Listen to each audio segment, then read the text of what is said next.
The year is 2013. The internet hums with a pre-release passion we rarely see today. Grand Theft Auto 5 is not just a game, it's a cultural event. When it finally lands, it doesn't just meet expectation, it detonates them.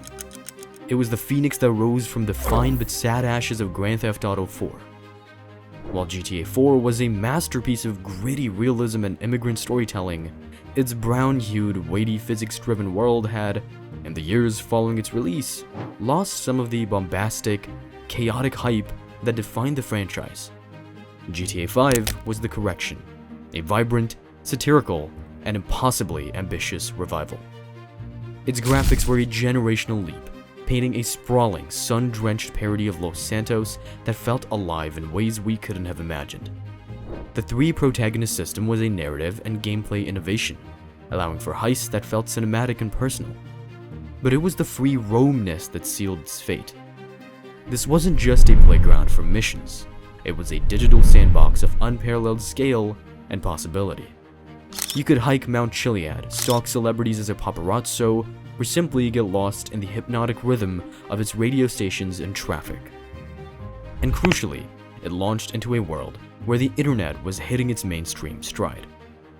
This synergy was explosive. After a while, a new breed of digital entertainer emerged, fueling the fire. YouTubers like Vanoss Gaming, CNanners, and SSOHPKC didn't just play GTA 5, they used it as a stage for anarchic comedy. Their videos of absurd stunts, chaotic fails, and modded mayhem were not just gameplay clips, they were weekly sitcoms that transcended gaming circles.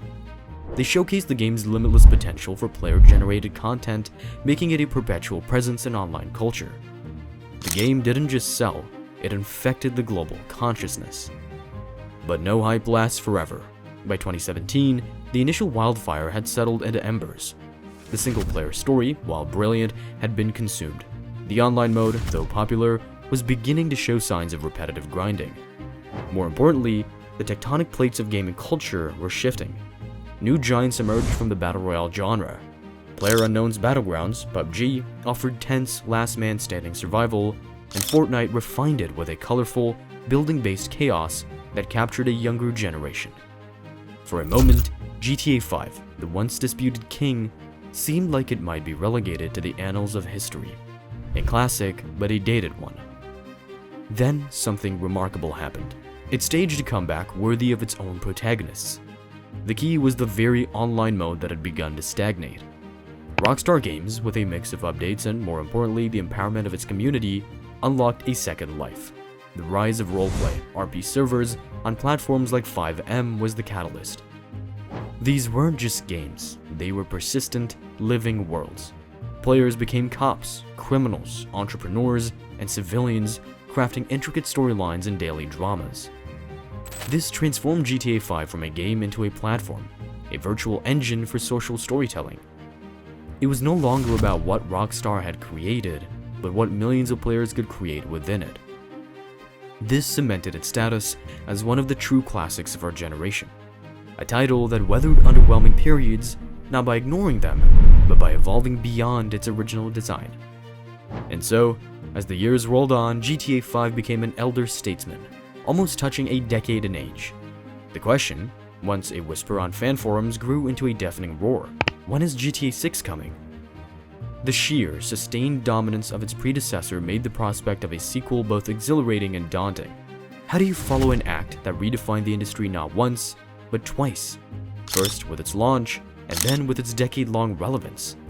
Can GTA 6 possibly top or even defeat GTA 5 in the sacred trinity of story, popularity, and playability? The evidence, though carefully rationed by Rockstar, suggests a resounding, thunderous yes.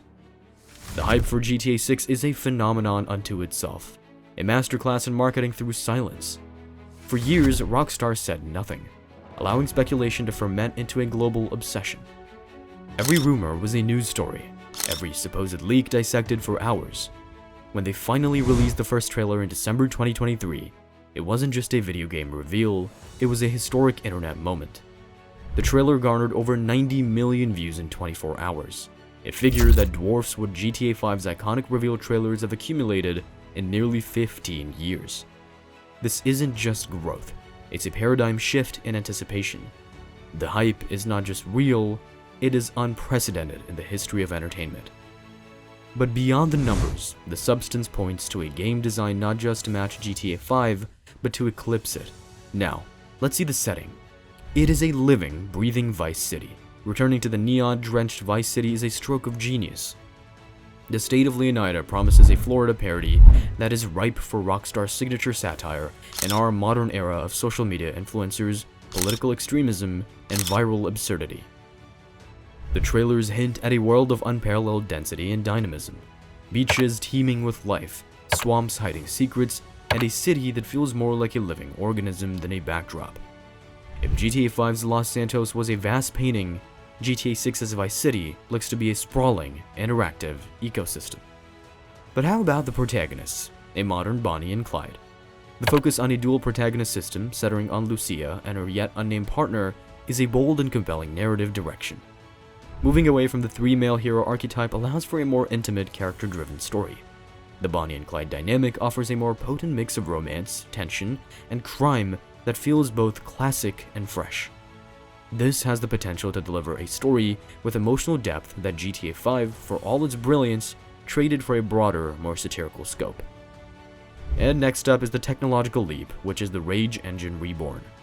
Built from the ground up for the latest generation of hardware, GTA 6 will showcase Rockstar's new Rage Engine.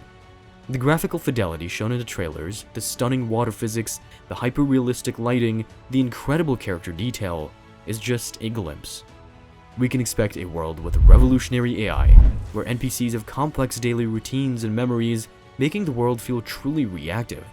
The playability will be transformed by this. Chases, heists, and simple exploration will feel more immersive and unpredictable than ever before. But what is the legacy of a platform, GTA Online 2.0? Perhaps the most significant factor in GTA 6's potential longevity is its online component. Rockstar has learned everything from a decade of running GTA Online. The successor will likely launch as a robust, deeply integrated platform from day one. Imagine the roleplay potential in a world this detailed and systemic from the outset. It won't need years to find its second wind. It will be born with the DNA for infinite player-driven stories. Here is the inevitable conclusion. Will GTA 6 be greater than GTA 5? Everyone knows how huge GTA 5 was.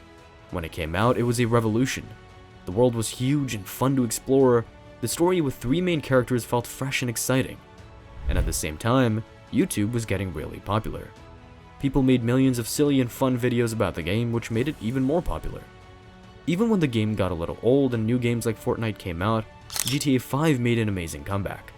This was thanks to roleplay online where people make their own stories. This turned GTA 5 from just a game into a platform for creativity. It became a classic that stayed popular for a decade. Now, everyone is waiting for GTA 6. The hype is insane. Its first trailer got more views in one day than GTA 5's trailer got in years. It looks amazing, with better graphics and a cool Bonnie and Clyde story. So it seems obvious that GTA 6 will be better, right? Well, it's not that simple. GTA 6 has a very tough job for a few big reasons. Number one, there's a problem with hype and expectations. When GTA 5 came out, people were excited, but they didn't know exactly what to expect. They were surprised and amazed by how big and fun it was. But for GTA 6, people have been waiting for over 10 years. Their expectations are sky high. Everyone is imagining the perfect game in their head. When the game finally comes out, even if it's fantastic, some people might focus on the one or two small things they hoped for that aren't there. It's hard to surprise people when they're expecting to be blown away. Next, the single-player versus online tug-of-war. People fell in love with GTA because of its great stories, but for the last 10 years, Rockstar has made billions of dollars from GTA Online. There is a worry that Rockstar will focus more on making a great world for GTA Online 2 than on making a deep, memorable story for the single-player game. If the story feels like just an introduction to the online mode, some fans who loved GTA 5's story might be disappointed. And number 3. GTA 5 was a right place, right time moment. GTA 5 came out when YouTube was exploding. It was the perfect game for making funny videos, and that helped it become a cultural phenomenon. The internet now is different. It's more crowded. It will be much harder for GTA 6 to have that same unique impact. You can't easily repeat that kind of magic. The truth is, GTA 6 will definitely be a huge success. It will sell millions of copies, and the graphics will be incredible. But being greater than GTA 5 isn't just about being a better game, it's about legacy. You can think of it like this. GTA 5 was the pioneer. It was the first to land on the moon, it defined a decade, and GTA 6 will be the heir. It's the next trip to the moon with better technology. Even if the second trip is more advanced, people will always remember the thrill and surprise of the first one. GTA 6 might be a better game, but surpassing GTA 5's legendary status and cultural impact is an almost impossible task. But what are your thoughts? Please write your comments down below.